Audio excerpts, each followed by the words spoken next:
Bonjour à tous, merci d'avoir rejoint notre premier webinaire IMI Hydraulique.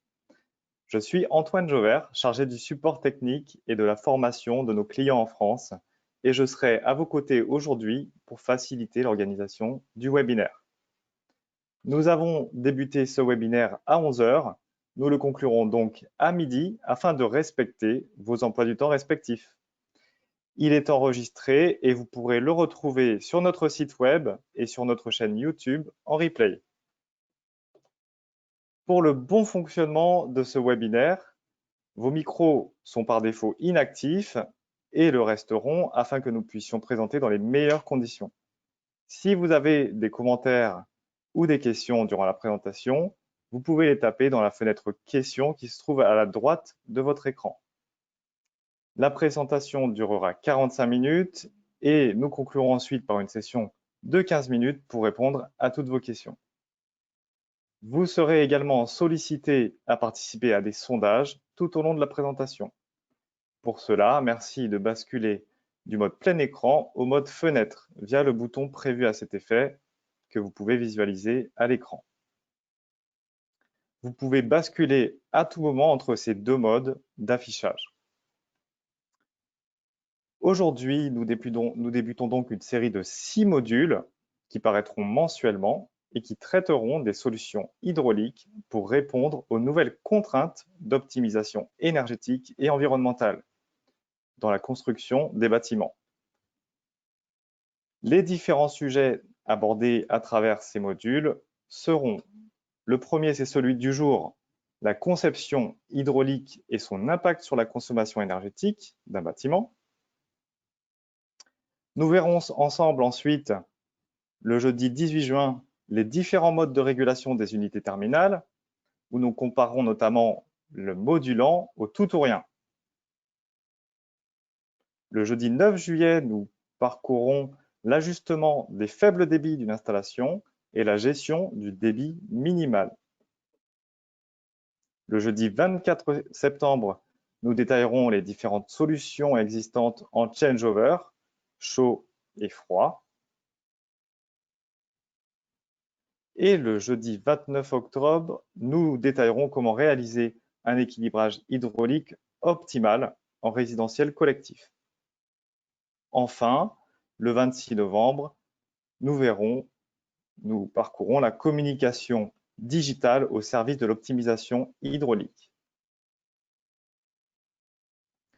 Pour ceux qui l'ignorent, le groupe IMI Hydraulique fabrique et commercialise des produits et solutions innovantes au service de l'ingénierie hydraulique. À travers ces 3 marques, IMI Pneumatex pour le maintien de la pression dans une installation et la préservation de la qualité de l'eau, IMI TA dans le domaine de la régulation et de l'équilibrage hydraulique, et IMI AMER pour la régulation thermostatique des unités terminales. Avant de rentrer dans le vif du sujet, avec Jean Olivero, directeur technique chez IMI Hydraulique, à qui je vais céder la parole dans quelques instants, nous vous sollicitons par une question.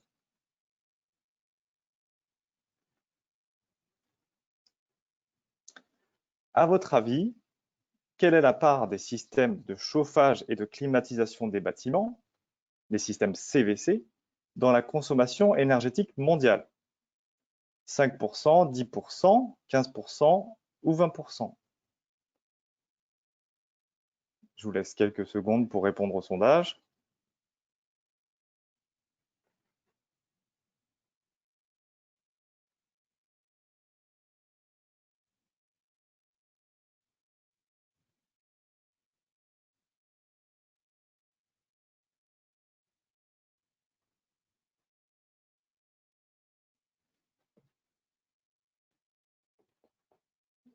Merci pour vos réponses.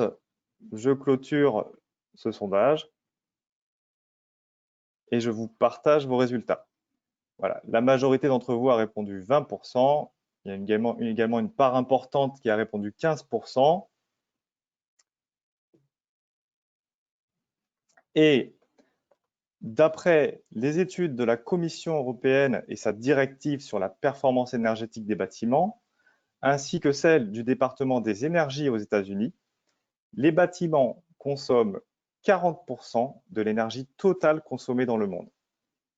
Et 50 à 60% de cette consommation est dédiée au système de chauffage et de climatisation, ce qui représente au total 20 à 25% de l'énergie mondiale consommée par nos systèmes CVC.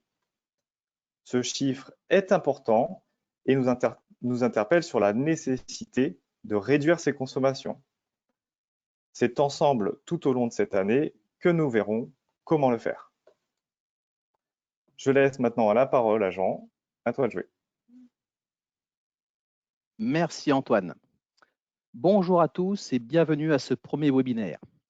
Au sommaire de ce premier webinaire intitulé « Conception hydraulique et consommation énergétique », nous allons aborder les 3 points hydrauliques clés d'une installation et de son impact sur le rendement des groupes de froid et des chaudières, la consommation électrique des pompes,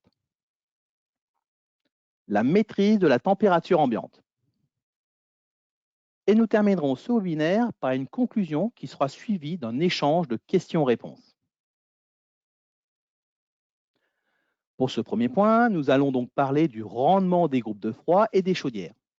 Tout d'abord, observons l'ensemble d'une installation de chauffage ou de climatisation. Cette installation peut se diviser en 3 parties.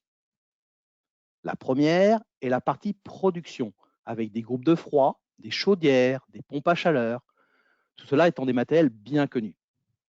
La seconde, qui est la partie distribution, nous y retrouvons des sous-stations avec échangeurs ou bouteilles casse-pression pour réaliser des découplages hydrauliques. Également des pompes, de la tuyauterie, ainsi que des vannes d'équilibrage et de régulation. Enfin, la troisième partie, émissions, où nous trouvons les émetteurs tels que les ventiloconvecteurs, les plafonds rayonnants, les radiateurs ou planches chauffants. Naturellement, nous aurons des vannes 2 ou 3 voies pour réguler ces émetteurs avec des vannes d'équilibrage associées. Maintenant, avec ces 3 parties de l'installation, l'objectif est de pouvoir maîtriser l'énergie annuellement consommée. Pour cela, afin d'optimiser la consommation énergétique d'une chaudière à condensation ou d'un groupe de froid, il faudra maîtriser leur rendement. Vous avez des pompes à vitesse fixe ou variable, il faudra optimiser leur consommation électrique. Enfin, pour finir, la régulation de vos émetteurs est indispensable afin de maîtriser les températures ambiantes dans le bâtiment.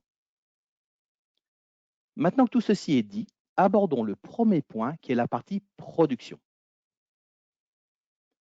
Nous allons parler tout d'abord des groupes de froid.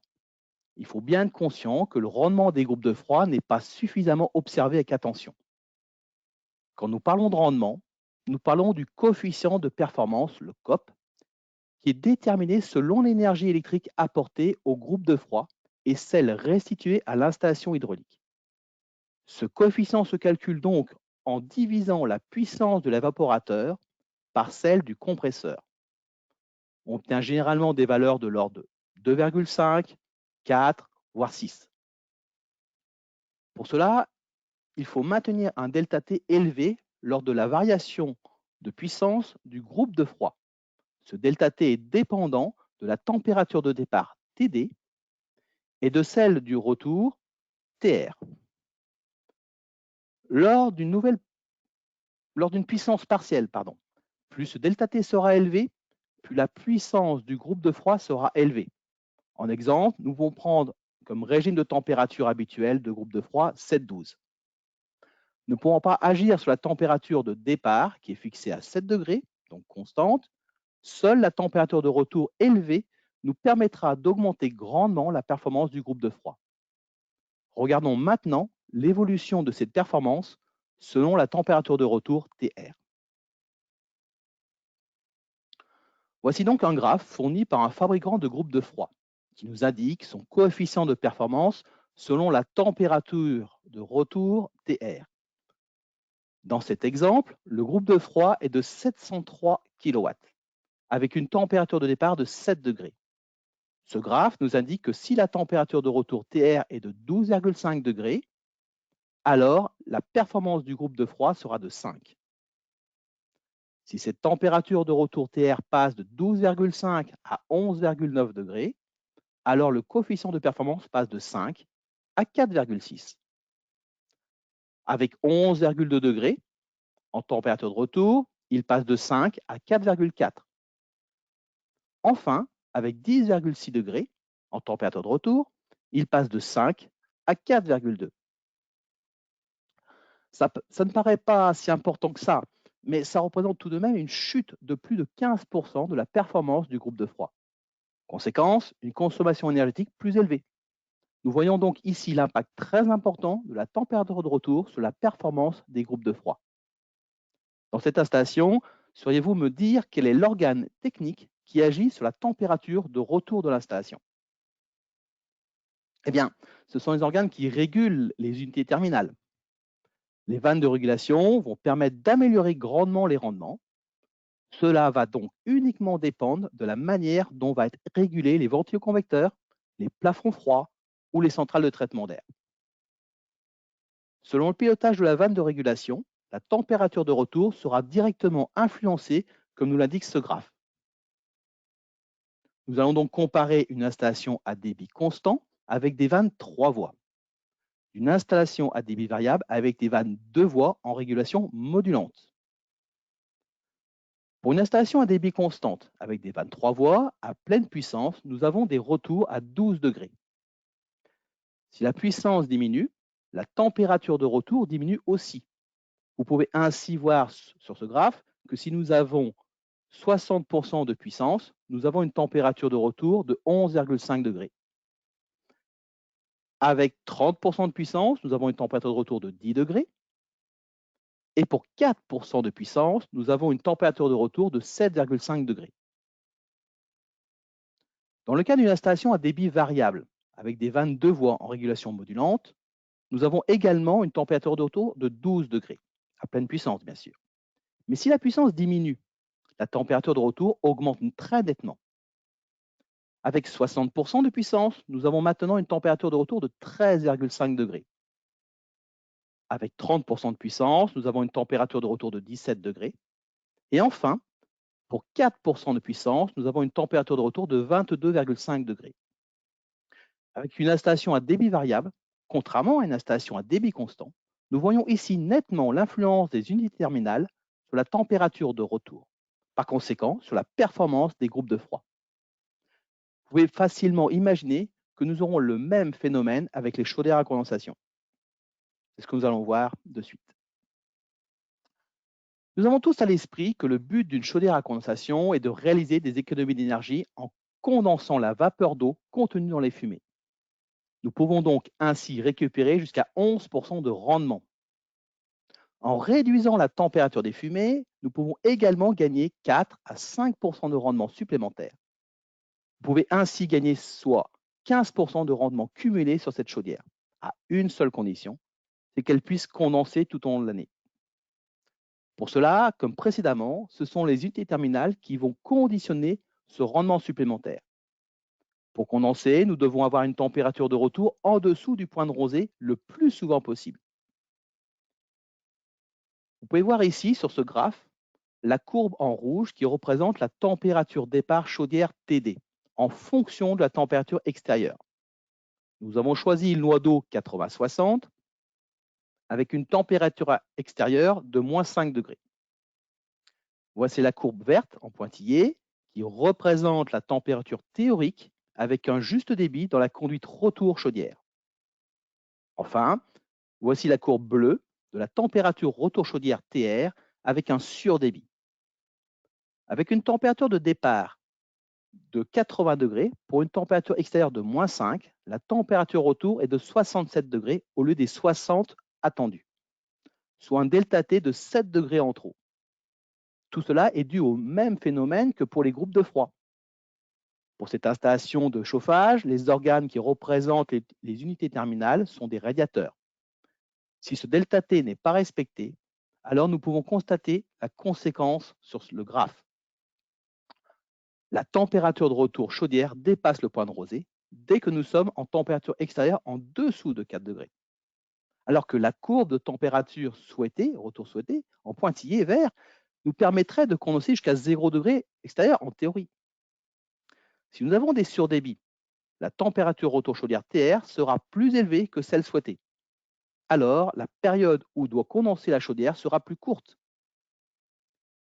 Vous pouvez ainsi voir dans ce tableau de droite que le cumul de la période où la température est comprise entre 0 et 4 degrés est supérieur à un mois.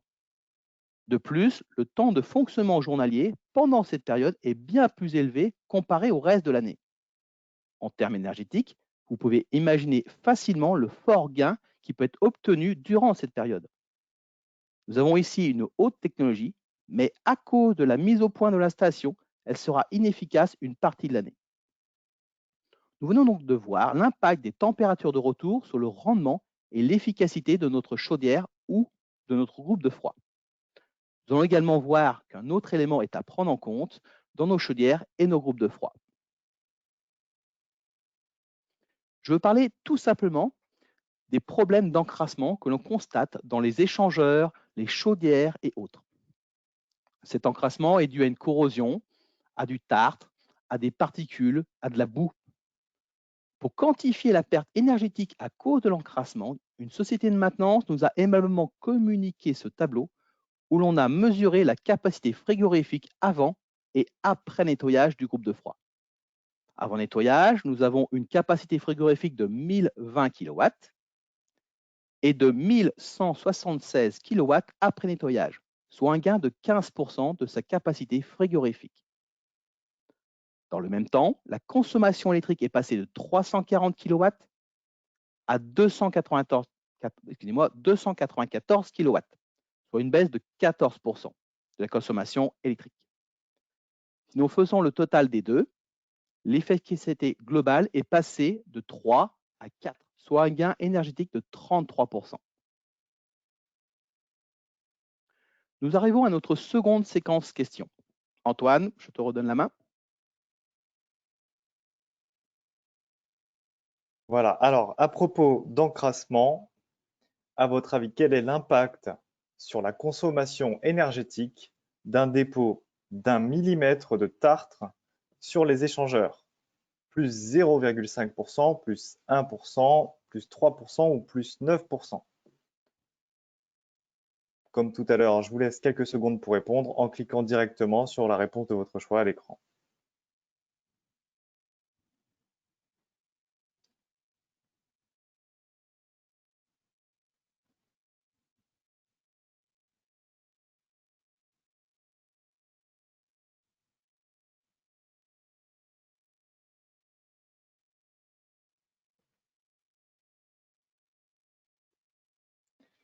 Merci pour vos réponses. Je vais conclure ce sondage et partager vos résultats.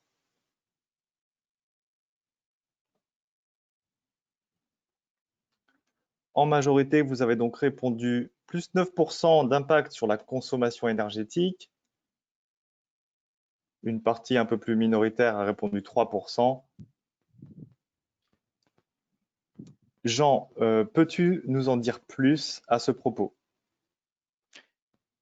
Oui, merci Antoine. L'Université de l'Illinois et le Bureau des normes américaines ont publié une étude concernant l'impact du tartre sur la consommation énergétique annuelle. Savez-vous pourquoi nous avons un excès de tartre dans nos installations hydrauliques après plusieurs mois de fonctionnement? Eh bien, le plus souvent, cela est dû à de fréquents appoints d'eau dans l'installation sans aucun contrôle et sans recherche de la cause. En effet, lorsque le maintien de la pression n'est pas correctement assuré par le système d'expansion, alors de nombreux appoints d'eau sont réalisés. Le système d'expansion ne joue pas correctement ce rôle s'il est mal dimensionné, mal installé, au mauvais endroit, lorsqu'on parle du point neutre, mal entretenu ou de mauvaise qualité. Voici beaucoup de raisons pour qu'on ne parle pas qu'on doit parler plutôt d'un organe si important qu'est le vase d'expansion. Le calcaire va se déposer sur les parois chaudes des chaudières en agissant en tant qu'isolant. Et de ce fait, le transfert de la chaleur ne sera plus homogène. Nous pouvons voir à l'aide de ce graphe qu'avec 1 mm de tartre, nous avons une augmentation de la consommation énergétique de 9%, ce qui n'est pas négligeable. Vous ne devez pas oublier que le tartre augmente également grandement le risque de casse par son action isolante. Il est toujours possible de nettoyer ces dépôts, mais il est plus facile d'éviter les appoints d'eau inutiles en contrôlant le bon fonctionnement du système d'expansion. Voilà, nous venons de terminer le premier point qui concernait le rendement des groupes de froid et des chaudières. Pour ce second point, nous allons donc parler de la consommation électrique des pompes et comment la réduire sans nuire au confort. Le coût de pompage est représenté par cette équation. Il est égal à C0 plus la hauteur manométrique, HM, fois le débit, divisé par le rendement de la pompe. C0 représente la consommation électrique d'une pompe à débit nul. En effet, si le débit est nul, alors la partie de droite de l'équation est nulle. Imaginez qu'une vanne d'arrêt fermée soit en sortie de cette pompe. Le temps de la mesure de sa consommation énergétique, qui sera donc la valeur C0. Cette valeur est propre à la pompe et ne peut pas être changée. De même pour son rendement qui est propre à elle-même, selon sa technologie. Il nous reste donc la hauteur manométrique et le débit pour réduire les coûts de pompage. La consommation annuelle de la pompe représente 2 à 6% en chauffage et de 15 à 20% en froid. Et ceci selon une étude réalisée en 2009 en Suède par l'Université de technologie de Chalmers, qui est l'une des plus reconnues mondialement dans le domaine de la thermique du bâtiment. Vous pouvez constater qu'en froid, la consommation est nettement plus importante, mais à votre avis, pourquoi? Eh bien, parce que pour une même puissance, le débit est 2 à 3 fois plus élevé en froid, car le delta T est 2 à 3 fois plus faible. Comme la puissance est fonction du débit, Q, et du delta T, alors si le delta T est plus faible, le débit doit être plus élevé pour obtenir la même puissance. Par ailleurs, que devient cette énergie électrique consommée par le moteur, qui fait tourner l'axe de la pompe, qui transforme cette énergie en pression par l'intermédiaire de la hauteur manométrique, qui sert à combattre les frottements dans les tuyaux et qui génère un échauffement de l'eau alors même que nous cherchons à la refroidir. Nous allons donc fournir des frigories pour annuler cet échauffement dû au frottement qui sont dans les pertes de charge. Ce qui veut dire que l'énergie de pompage est payée 2 fois, une fois par la pompe et une fois par le groupe de froid. Comment finalement optimiser les coûts de pompage? Voici une caractéristique de pompe à vitesse constante sur un réseau à débit variable. Si l'on réduit de 50% le débit dans l'installation et que la hauteur manométrique augmente de 30%. En globalité, nous chuterons le coût de pompage de 35%. Si le débit variable permet de réduire les coûts de pompage, même avec une pompe à vitesse constante. Si maintenant vous avez investi dans une pompe à vitesse variable, ce qui est le cas de nos jours, alors la hauteur manométrique restera constante, voire parfois même plus faible dans certains cas, ce qui permet de réaliser au minimum 50% d'énergie au lieu des 35% précédemment avec la pompe à vitesse constante. La pompe à vitesse variable permet de réduire davantage les coûts de pompage dans un réseau à débit variable. Naturellement, si l'installation est à débit constant, il n'y aura aucune économie d'énergie. Selon vous, qu'est-ce qui va déterminer que notre réseau soit en débit constant ou en débit variable?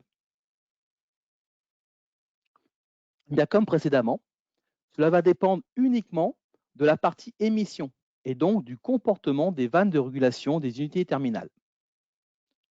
Si nous prenons le cas de vannes 3 voies sur nos unités terminales, nous aurons un réseau à débit constant. Même avec une pompe à vitesse variable, le réseau restera à débit constant.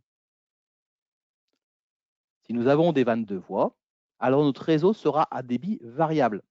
En plus, si nos vannes sont modulantes, nous pourrons varier tout au long de l'année en apportant juste ce qu'il faut en débit à l'unité terminale, tout en réduisant la consommation électrique des pompes à son minimum. Dans l'éventualité d'une régulation tout ou rien, l'économie électrique sera bien moindre qu'avec une régulation modulante. Ceci fera l'objet du prochain webinaire du 18 juin.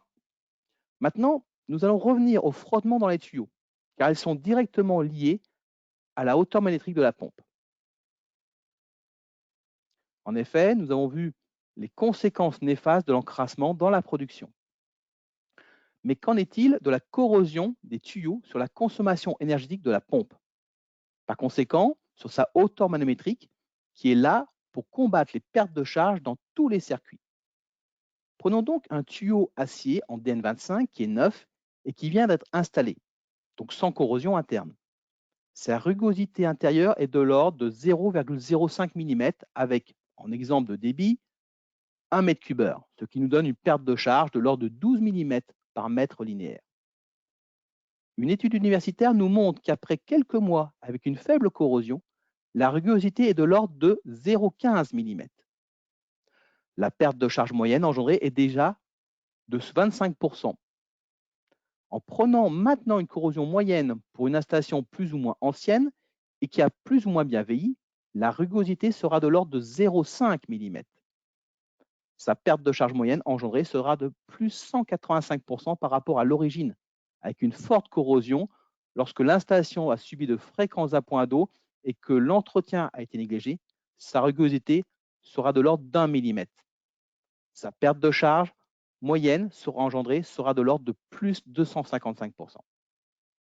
Vous voyez donc ici l'importance qu'il y a à ne pas avoir de corrosion dans les installations, et ce, en prenant soin d'éviter les appoints d'eau, ainsi que le choix réfléchi de son système d'expansion.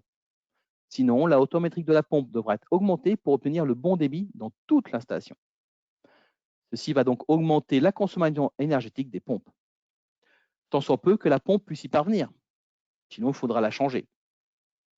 Si votre installation est exempte de corrosion, quelle sera la solution pour optimiser la hauteur manométrique des pompes? Pour cela, nous allons entrer dans la partie équilibrage de l'installation. Nous avons ici à gauche une hauteur manométrique HM maxi fournie par la pompe. Elle n'est pas encore adaptée. Elle va chuter avec les pertes de charge tout au long du circuit de l'installation. L'ensemble de tous les circuits doivent être alimentés jusqu'au plus défavorisé, avec une hauteur manométrique la plus faible possible. Comment doit-on s'y prendre? Eh bien, pour cela, il y a deux choix possibles. Le premier, qui sera sans méthode d'équilibrage, et le second, avec une méthode d'équilibrage. Tout cela va dépendre du metteur au point. Prenons le premier cas, sans méthode d'équilibrage. Imaginez le metteur au point en train d'équilibrer chaque vanne, après de nombreux essais et une bonne dose de persévérance. Mais il sera malheureusement dans l'incapacité d'optimiser la hauteur manométrique de la pompe, ne pouvant pas minimiser les pertes de charge dans les circuits les plus défavorisés de l'installation. En général, l'installation fonctionnera correctement, mais la hauteur manométrique de la pompe sera toujours à son maxi, ce qui ne permettra pas de réaliser des économies électriques. Dans le second cas, avec une méthode d'équilibrage, vous pouvez également imaginer le metteur au point en train d'équilibrer chaque vanne avec une méthode d'équilibrage qui sera non seulement plus rapide que précédemment, mais qui aura également l'avantage d'ajuster la hauteur manométrique de la pompe comme ceci. On a bien vu que la hauteur manométrique maxi est passée à une hauteur manométrique ajustée plus faible. Elle sera naturellement donc plus faible tout en conservant le confort dans le bâtiment, ce qui est indispensable. Si on n'a pas le confort, l'équilibrage n'est rien. C'est seulement à ce moment-là que vous allez réaliser une réelle économie sur la consommation électrique des pompes tout au long de l'année. Attention, lorsqu'il y a des vannes indépendantes de la pression, il faut bien vérifier, selon les fabricants, la perte de charge qu'elles vont engendrer. Il est très courant que la perte de charge de ces vannes dépasse allègrement les 15 kPa. On ne prête pas assez attention à cela et pourtant, ce n'est pas un détail pour la consommation électrique des pompes. Lorsque la perte de charge de ces vannes est de l'ordre de 30, 40, 50 ou même 60 kPa, c'est vraiment plus un détail. Nous allons également avoir à gérer les variations de pression différentielle dues au changement de débit dans les circuits, ce qui réduit très fortement les pertes de charge. En exemple, avec 20% de débit, il ne nous reste que 4% de perte de charge dans les conduites et les accessoires. En effet, 20% de débit, c'est 1/5 du débit nominal. Et comme les pertes de charge sont en carré, cela nous donne 1/25, soit 4%.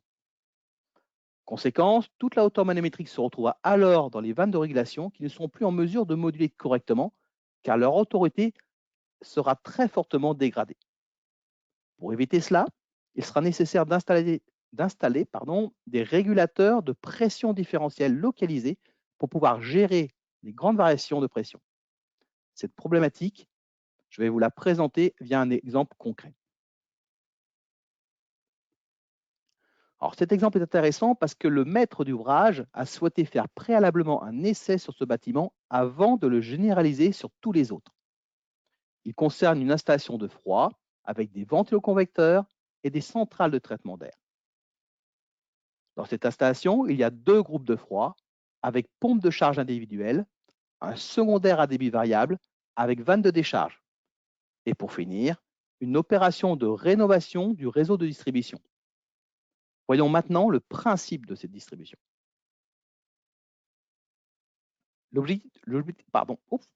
L'objectif de cet essai était de constater de manière chiffrée l'impact de l'équilibrage et de la régulation de pression différentielle sur la consommation énergétique totale du bâtiment. Le test était relativement simple. Il a été installé au niveau de chaque ventiloconvecteur des 22 voies de régulation avec équilibrage intégré, type TBVC, tout en installant un régulateur de pression différentielle STAP sur chaque branche, que vous voyez avec le petit rond rouge. Chaque centrale de traitement d'air était également munie d'une vanne d'équilibrage et d'un régulateur de pression différentielle STAP. Après l'installation réalisée, des mesures ont été faites. Ces mesures concernaient la puissance retour de l'installation donnée par notre appareil de mesure et d'équilibrage, qui enregistrait le débit total retour et le delta T. Ces mesures ont été réalisées pendant une période de 9 mois, d'octobre 2008 à juin 2009. En parallèle, la consommation électrique des groupes de froid était relevée pour obtenir le rendement global de l'installation. Afin de vérifier mensuellement l'efficacité des régulateurs de pression différentielle, l'enregistrement s'est fait pendant 2 semaines avec des régulateurs de delta P en marche et 1 semaine avec les régulateurs de delta P à l'arrêt. De ce fait, lorsque les régulateurs de delta P étaient à l'arrêt, on provoquait un déséquilibre de l'installation et un mauvais fonctionnement des 22 voies de régulation. Les résultats étaient très encourageants. Il a été finalement constaté que le rendement global de l'installation est passé de 1,57 à 1,90 grâce aux régulateurs de delta P en service. Cela représente tout de même une augmentation de 21% de la performance, ce qui est plutôt très bien. Ce sont effectivement des chiffres habituels que nous constatons lors de campagnes d'équilibrage de bâtiments dont nous avons connaissance par les sociétés qui ont réalisé ces travaux. Grâce à ces résultats, le maître d'ouvrage a décidé de généraliser sa campagne de rénovation. Le second point est maintenant terminé. Nous allons donc aborder le 3e et dernier point de ce webinaire, qui est la maîtrise de la température ambiante. Voici un bâtiment qui est totalement déséquilibré, où il y a des habitants qui ont trop chaud chez eux ou trop froid. Naturellement, les clients qui souhaitent du confort, parce qu'ils payent leur charge, ce qui est naturel. Cela va par conséquent engendrer des plaintes, sinon pas ce fameux confort. Et ces plaintes, c'est toujours quelque chose que l'on souhaite éviter à tout prix pour conserver un bon relationnel avec notre client. Afin d'éviter ces plaintes et avant de réaliser de grands travaux ou un nouvel équilibrage hydraulique, la première solution que l'exploitant aura à sa disposition immédiatement, c'est l'augmentation de la température de départ en décalant la courbe de chauffe de manière à chauffer ceux qui ne l'étaient pas suffisamment. Ceci étant une solution dans l'urgence. Seconde solution, à la disposition de l'exploitant, toujours dans l'urgence, c'est l'augmentation de la hauteur manométrique de la pompe ou plus radicalement de son remplacement par une plus puissante. Ceci afin d'amener du confort aux résidents les plus éloignés. Si tout cela permet de solutionner l'inconfort chez certains résidents, cela ne permet pas de garder une installation moins énergivore et donc nous aurons une surconsommation électrique. Parce que quand il y a un décalage thermique sur l'ensemble du bâtiment, cela engendre une surchauffe chez certaines personnes, certains résidents, et qui dit surchauffe dit surconsommation énergétique. Nous arrivons là à notre 3e séquence question. Antoine? Merci Jean. Alors, à votre avis, quelle est la surconsommation énergétique engendrée dans une installation de chauffage par une élévation de la température ambiante de 1 degré. Entre 0 et 5%, entre 6 et 11 ou entre 12 et 15% de surconsommation.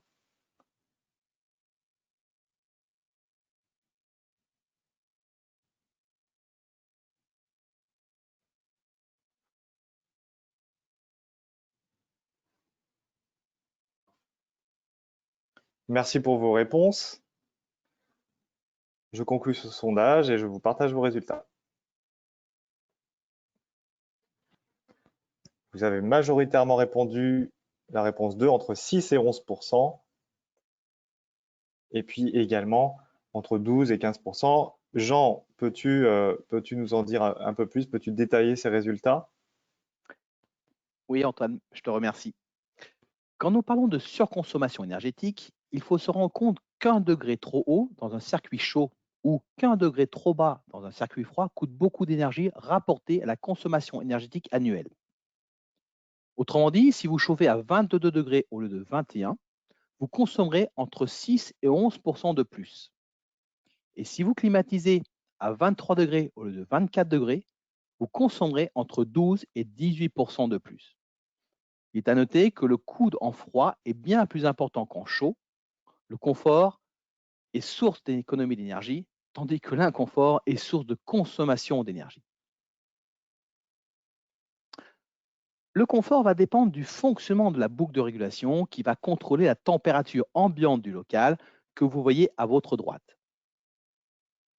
Ce local va subir des perturbations qui seront dues aux personnes qui seront à l'intérieur, aux déperditions, à l'ensoleillement ou à l'humidité dans l'air. Comme cette température va changer, nous allons la mesurer avec une sonde. Cette sonde va communiquer avec un contrôleur qui va comparer cette température avec son point de consigne. Une information corrective sera envoyée à son régulateur, qui transmettra un signal électrique au moteur.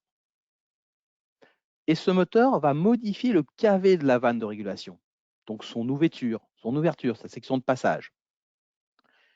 Et par la modification de sa course,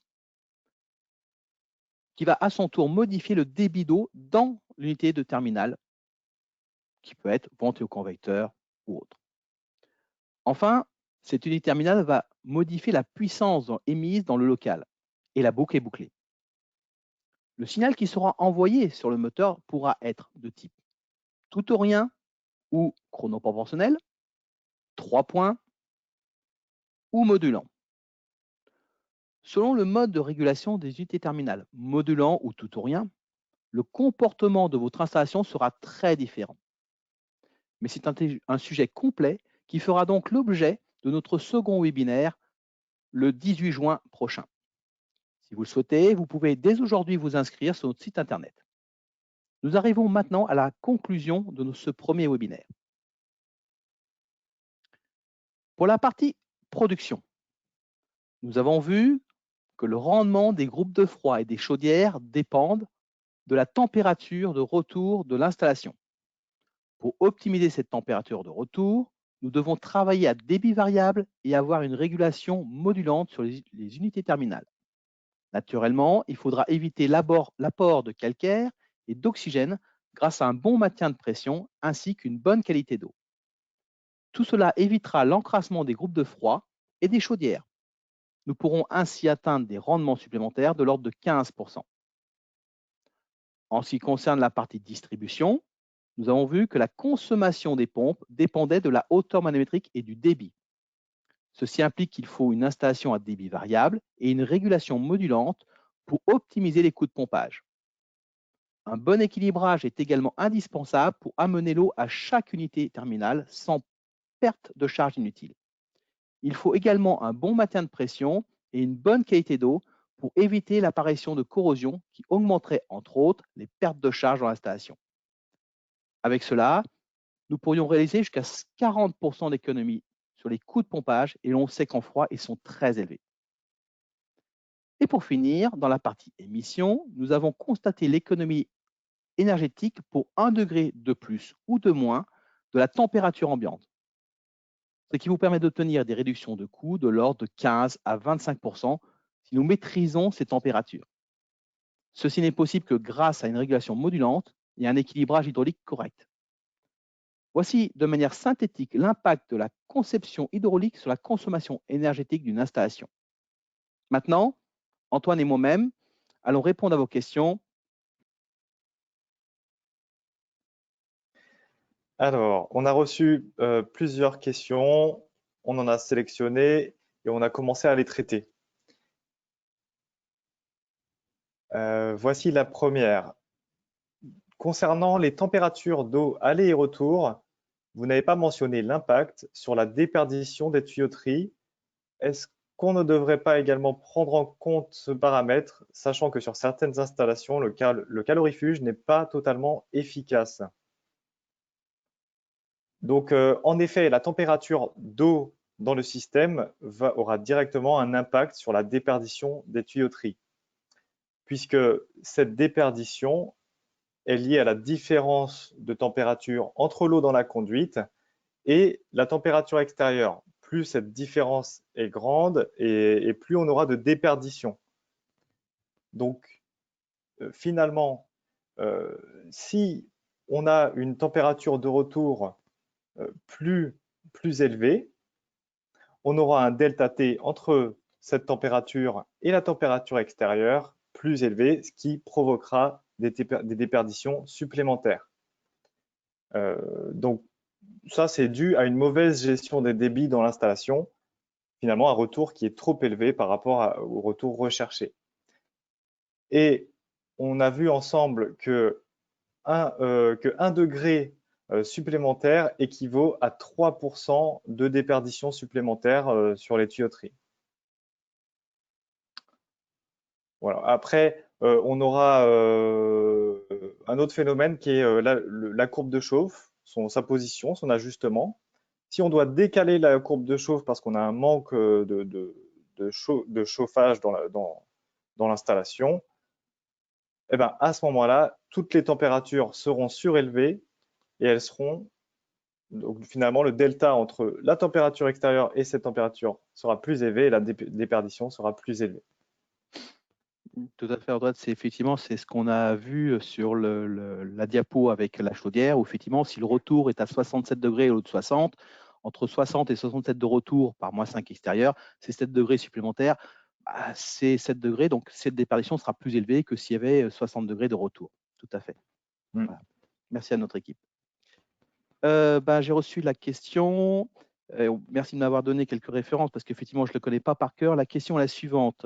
Est-ce que les opérations d'équilibrage hydraulique donnent droit au certificat d'économie d'énergie? Donc ça, c'est demandé par un bailleur social. Donc bien sûr, oui, on a la possibilité d'avoir des certificats d'économie d'énergie et on m'a donné deux références parce que je ne les connais pas par cœur. Donc celle du réglage des organes d'équilibrage, qui est la référence qui s'appelle BAR-SE-104, qu'on retrouve effectivement sur Internet. Et on peut avoir la même chose pour les robinets thermostatiques lors d'une campagne de remplacement qui s'appelle BAR-TH117. Voilà. Et il faut savoir en fait que ces certificats d'énergie ont été créés en 2006 pour répondre à la diminution du CO2 via les opérations du gouvernement, qui est le Grenelle de l'environnement. Et effectivement, ça permet de faire quand même des économies énergétiques, on a bien vu, importantes. Et comme les bâtiments représentent entre 20 et 25% de la consommation énergétique mondiale, si on peut économiser un petit peu dessus, eh ben, ça va vite se répercuter sur la totalité de la planète. Voilà. Je te rends la main pour la question suivante, Antoine. Alors, il a été mentionné que le pourcentage de consommation d'énergie supplémentaire pour 1 degré en plus ou en moins, donc en chaud ou en froid, est-ce qu'il y a une formule qui permet de retrouver ces pourcentages? Alors oui, il existe une formule très simplifiée qui permet de faire l'estimation en fait. Cette formule elle va tenir compte de la puissance moyenne de fonctionnement de l'installation et des températures intérieures et extérieures. On va se baser sur les delta T en fait. Si on prend bon, par exemple, si on prend une température moyenne extérieure de plus 5 degrés et que nous recherchons une ambiance de 20 degrés, alors le delta T est de 15 degrés. Si en revanche, il y a une surchauffe sur l'installation et que la température ambiante n'est plus de 20 degrés mais de 21, alors le delta T est maintenant de 16. Donc, si nous faisons finalement le rapport entre ces deux delta T, le delta T recherché et le delta T induit par la surchauffe, donc 16 divisé par 15, ça va nous donner une estimation d'environ 7% de surconsommation énergétique. Donc oui, on peut très bien le démontrer de façon simplifiée. Après, il existe aussi des formules plus complexes qui vont tenir compte de différents paramètres, mais cette formule se rapproche vraiment de la réalité.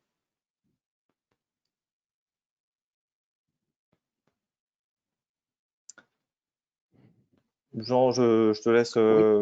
On va prendre regarder la les main. autres questions un petit peu pour prendre un petit peu d'avance, parce que c'est vrai que répondre en live, c'est toujours pas très très simple. Donc, j'en ai repris, merci. Lors d'une campagne de remplacement de robinets manuels par des robinets thermostatiques, quelle économie d'énergie peut-on espérer? Bon, là, on revient sur la partie des C2E, que toujours la possibilité, mais l'important, c'est que il faut savoir que dans une campagne de rénovation, quand on passe de robinets manuels à des robinets thermostatiques, le gain énergétique peut être de l'ordre de 15 à 25, 30% à peu près. Donc, ce qui n'est tout à fait, enfin, c'est tout à fait une opération rentable. Et en plus, on peut faire des deux. Donc, tout ce qui concerne la partie part des parts chauffage pour tout ce qui est bailleur et même copropriété, puisqu'il faut savoir par contre que dans une copropriété, le robinet thermostatique appartient au propriétaire de l'appartement, alors que le bailleur social, lui, peut prendre la décision de changer totalement tous les robinets. Donc, c'est des fois plus compliqué. Il faut une assemblée générale pour la partie des copropriétaires. Voilà. Mais voilà. Après, les pourcentages vont varier aussi en fonction des régimes. Hein. Si vous avez des régimes 90-70 ou des régimes qui vont être plutôt du 80-60. Voilà ce qu'on peut en dire par rapport à donc les robinets thermostatiques et ce qu'on peut espérer comme économie d'énergie.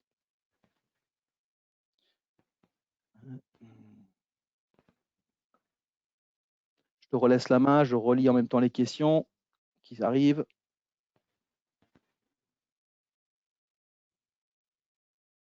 Donc oui, il y a une remarque également à propos du régime de température.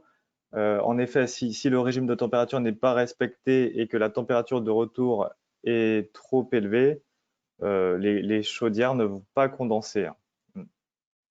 Et les robinets thermostatiques vont aider à maintenir ce régime de température, ce delta T, au delta T recherché. Et donc de pouvoir condenser, de faire condenser plus souvent la chaudière, d'éviter son encrassement et d'augmenter sa performance énergétique.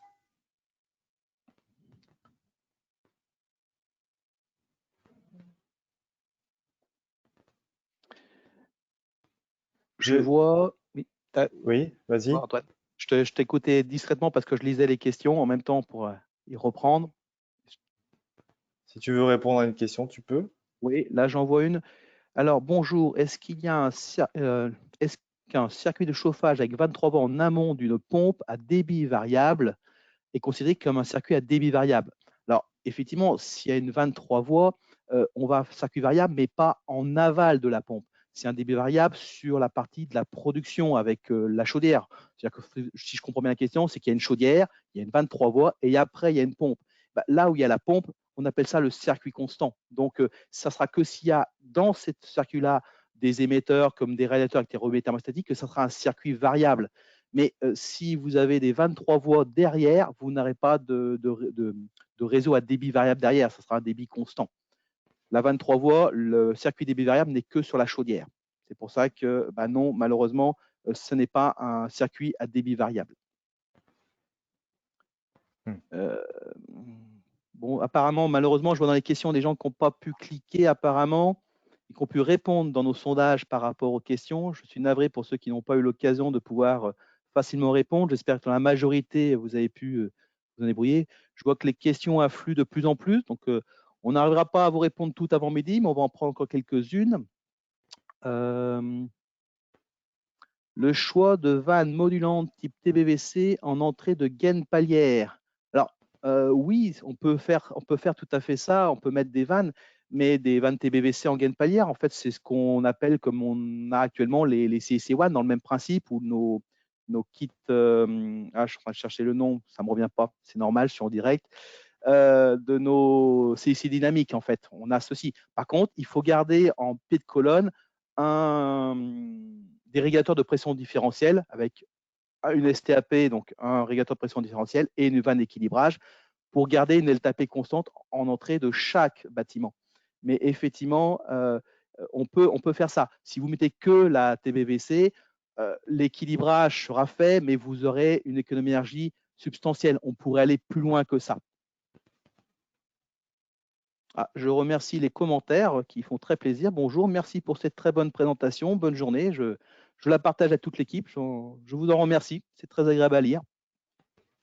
Je vois une autre question. Dans le cas de la mise en place de robinets thermostatiques, le gain est bien moindre si la gestion de la température intérieure est déjà bien faite. Donc j'imagine une gestion de température intérieure, par exemple, réalisée par un thermostat. Oui, alors, bon, je suppose par rapport à… Donc, en effet, si un thermostat est bien piloté, on n'a pas forcément… le gain énergétique engendré par des robinets thermostatiques sera moindre. Mais, alors, c'est rarement le cas que déjà le thermostat soit bien piloté. Et puis, le thermostat ne va pas forcément prendre en compte tous les apports extérieurs. Ouais. Est-ce qu'on parle peut-être de la gestion de la température intérieure via la courbe de chauffe, hein? C'est vrai que s'il y a une courbe de chauffe qui est très bien faite entre l'extérieur et l'intérieur, donc on dit un 80-60 et on a un bon retour, effectivement, le changement sera différent, mais le thermostatique a l'avantage de régler l'intérieur. On ne va pas mettre un robinet thermostatique avec une régulation intérieure déjà. On ne met pas deux éléments. En général, on n'en met pas, sauf si vous avez un salon. Là, effectivement, on met un salon, on met un régulateur pour le salon et vous en mettez en chaque pièce haute. Ça peut être la salle de bain, ça peut être les chambres, la cuisine. On met des thermostatiques à ce moment-là, là-dedans. Voilà. Il y a une petite information, c'est très sympathique. Je vois que nos clients nous connaissent puisqu'on t'adresse personnellement un message, on te dit « Souris Antoine, tu passes à la télé ». Ça fait plaisir à entendre. Ouais. En tout cas, déjà, on remercie beaucoup pour tous ceux qui sont déjà présents. Je ne sais pas combien nous sommes en totalité, mais c'est très, très sympathique. Nous sommes près de 200, donc c'est très agréable. On vous remercie beaucoup pour le temps que vous prenez pour écouter un petit peu, et on voit que c'est un sujet qui vous est apparemment utile. Alors, d'autres questions. Alors qu'on avait vu encore, qu'est-ce que j'avais noté Alors déjà, je vois une question. Pourriez-vous nous envoyer votre présentation, s'il vous plaît? Oui, c'est faisable, tout à fait. On vous l'enverra bien sûr en PDF, hein, mais c'est tout à fait faisable. Je vous propose, si vous connaissez le commercial qui vous gère, le technico-commercial qui vous gère, de lui adresser directement un mail et c'est lui qui reprendra contact avec vous. Je vous propose dans cette méthode-là, comme ça sera très très simple et eux l'ont déjà en version pour eux. Donc, avec grand plaisir.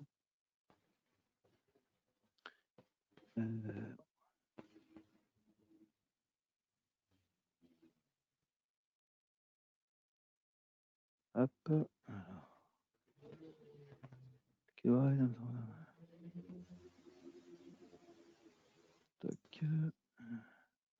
Je vais reprendre une question que j'avais lue. Donc, on nous demandait, mais je ne la retrouve pas, mais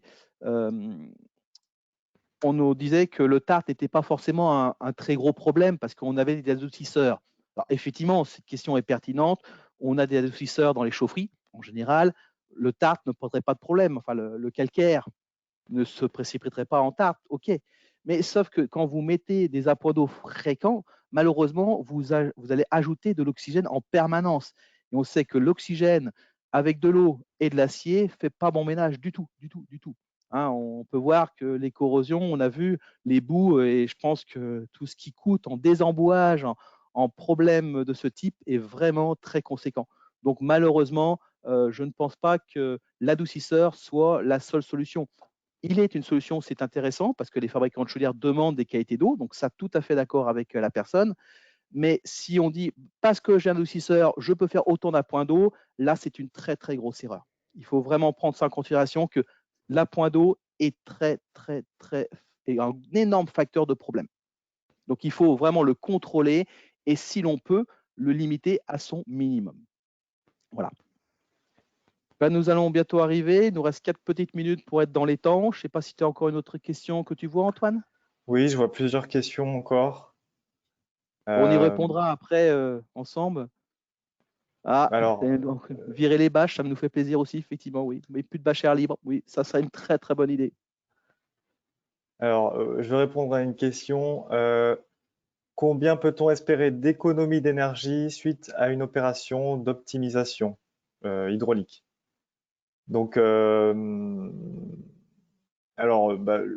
en chauffage, globalement, les économies, elles se situent entre 15 et 25%, suivant l'état initial de l'installation. Et en froid, elles sont plus importantes, de l'ordre de 18 à 35%, puisque les débits sont plus élevés en froid. On a déjà vu un exemple dans la présentation, on peut peut-être certainement citer un autre exemple. J'ai une opération réalisée par Asterm, hein, qui est une entreprise de mise au point et de commissioning en France, donc sur un site pharmaceutique où plusieurs actions ont été réalisées, comme le passage des réseaux en débit constant vers le débit variable, donc 23 voies vers 22 voies, et l'installation de vannes d'équilibrage et leur réglage, hein, bien entendu. Et puis également une optimisation du pilotage des groupes de froid qui a été réalisé. Et on n'obtient pas moins de 21% d'économie d'énergie, de gain énergétique sur la facture grâce à cette opération. Et ils étaient tellement convaincus qu'ils ont voulu répéter l'opération sur leur réseau de chauffage. Donc, oui, on peut avoir une action considérable sur la consommation énergétique par la mise en place d'opérations relativement peu coûteuses et simples, hein. L'équilibrage, c'est la première chose à faire. Si vous êtes en débit constant, passez en débit variable. C'est tout à fait faisable et ça nécessite forcément un équilibrage.